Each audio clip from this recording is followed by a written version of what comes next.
नमस्कार, news room में आप सभी का स्वागत है। अमेरिका और ईरान के बीच टकराव एक बार फिर खतरनाक मोड़ पर पहुंच गया है। अंतरिम युद्ध विराम लगभग टूट चुका है और दोनों देशों ने खुलकर सैन्य कार्रवाई तेज कर दी है।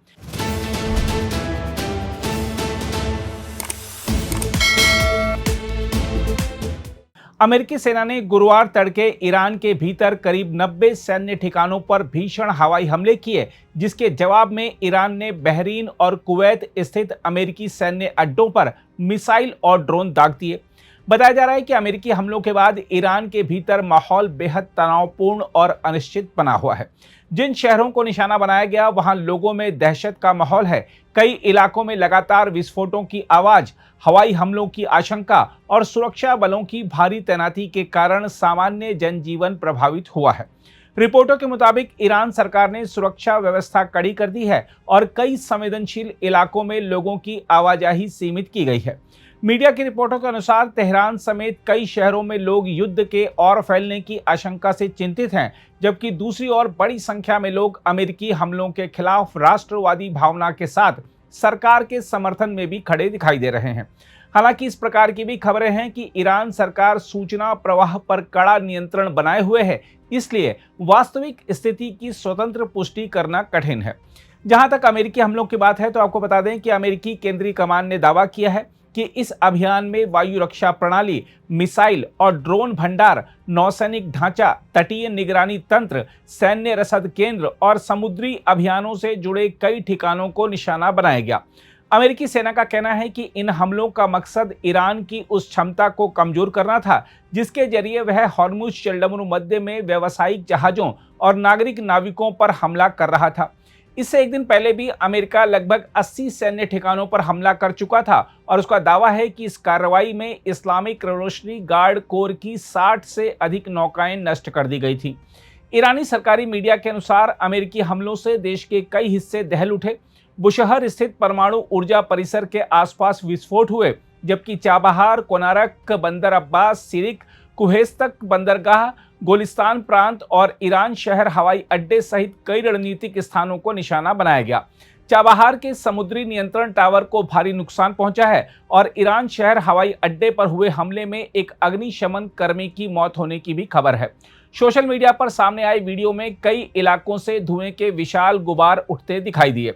अमेरिकी हमलों के कुछ ही समय बाद ईरान ने जवाबी कार्रवाई करते हुए बहरीन और कुवैत में अमेरिकी सैन्य ठिकानों पर मिसाइल और ड्रोन दागे। इस्लामिक रिवॉल्यूशनरी गार्ड कोर ने दावा किया कि उसने कुवैत के अरिफजान और अली अल सलेम तथा बहरीन के जुबैर और शेख ईसा स्थित ठिकानों को निशाना बनाया। बहरीन में कई बार हवाई हमले का सायरन बजा, जबकि कुवैत ने कहा कि उसकी वायु रक्षा प्रणाली ने आने वाली मिसाइलों और ड्रोन को रास्ते में ही मार गिराया। शुरुआती जानकारी के अनुसार किसी बड़े नुकसान या भारी जनहानि की पुष्टि नहीं हुई है, लेकिन पूरे क्षेत्र में सुरक्षा व्यवस्था कड़ी कर दी गई है।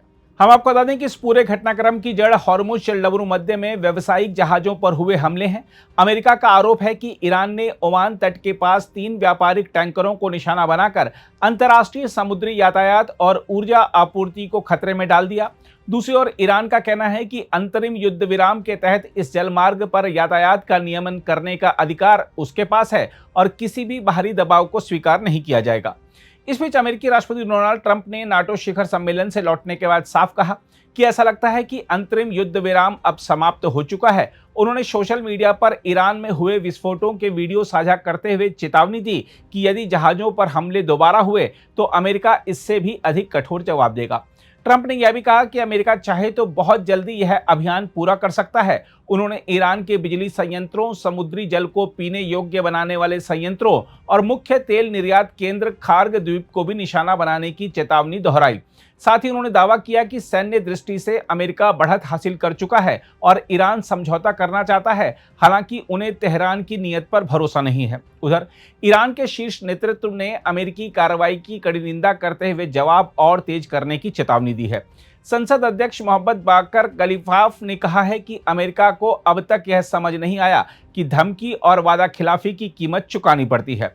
उनका स्पष्ट संदेश था कि यदि हमला होगा तो जवाब भी मिलेगा।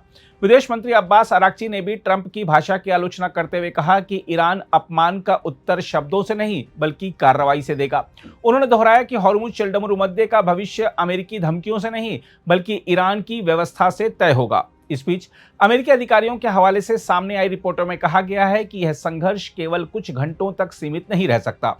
वॉशिंगटन कई दिनों, कई सप्ताह या यहां तक कि कई महीनों तक चलने वाले सैन्य अभियान की तैयारी कर रहा है। माना जा रहा है कि आगे की स्थिति इस बात पर निर्भर करेगी कि ईरान हॉर्मुज जलदमरू मुद्दे में व्यापारिक जहाजों को निशाना बनाना जारी रखता है या नहीं।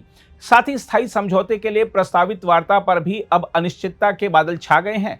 हालांकि दोनों देशों के बीच कूटनीतिक संपर्क पूरी तरह बंद नहीं हुए हैं, लेकिन ताजा हमलों और तीखी बयानबाजी ने यह साफ कर दिया है कि फिलहाल पश्चिम एशिया में शांति की राह पहले से कहीं अधिक कठिन हो गई है।